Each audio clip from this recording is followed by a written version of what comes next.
دا پیښور په آرمي پبلک سکول کې 10 کاله وړاندې خونړی ترهګریز برید کې په وجل شو زده کوونکو کې د یو زده کوونکي پلار خپل زوی ته په خط کې لیکلي ټوله شپه نه موده شوې زړه مې دغه مچوي په دسمبر کې زمون حالت دا بیانول نه وي په 14 دسمبر 2016 پیښور کې په آرمي پبلک سکول خونړی ترهګر برید شوی دا یو نیم سل پورې کسان پکې وجل شوي زیاتره په سکول کې زده کوونکي ماشومانو دا پاکستانی طالبانو تحریک دغه برید ذمہواری منلې و د فضل خان اډوکیټ زوی صاحبزاده عمر خان خوم د آرمي پبلک سکول په برید کې وجل شوی و فضل خان نن په فیسبوک یو لیک خور کړی او ویلي دی خپل زوی ته دغه خط لیکلی دی نو موري ویلي چې زوی ته د خط لیکلو مقصد دغه د ملګرو د دنیا د خاله خبرول دی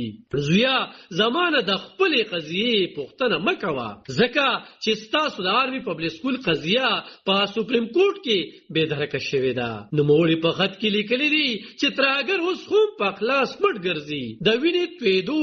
لوبه اوس هم روانه ده هغه د خپل میرمن عمر خان د مور پړ لیکلي چې د مور حالت ته اوس هم د لیدو نه دی دا سروز نه تیریږي چې هغه ته نه یادوي ساجامي او کتابونه نه خولوي کله کله دا کنټرول بهر شي هغه په اخره کې ویلي چې دوی ته اجازه نشته چې د آرمي پبلک سکول په لایبرری کې ستاسو د تلین دستور را جوړ کړي خو زویا ته پریشان کېږم مال همت نه دی بیللې او کو چرته دی چې خان کې حساب تر لاسه نشو نو د قیامت اسرشتا الله تبا شکایت کو ما سره ټول ثبوتونه دي دا پیغور په آرمي پبلک سکول کې د وجل شو ماشومان میان دی او پلاران تروسه وایي انصاف ورته ور نکړي شو د یادې په لاس کاله په داسې وخت کې پوره کېږي چې پاکستان کې ترهګرۍ په اوس هم دوام لري د پاکستان آصف علي زرداری د پاکستان صدر آصف علي زرداری او وزیر اعظم شهباز شریف اعظم څرګند کړي چې د پاکستان نه بل ترهګرۍ د اصول په بشپړ ډول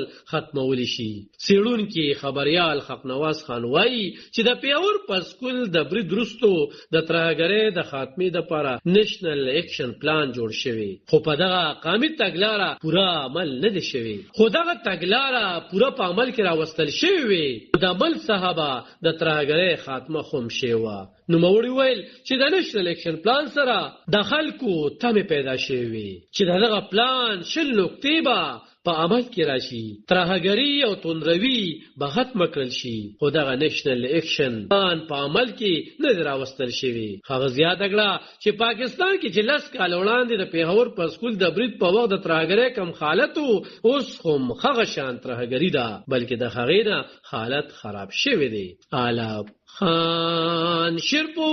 دلبر نیوز 400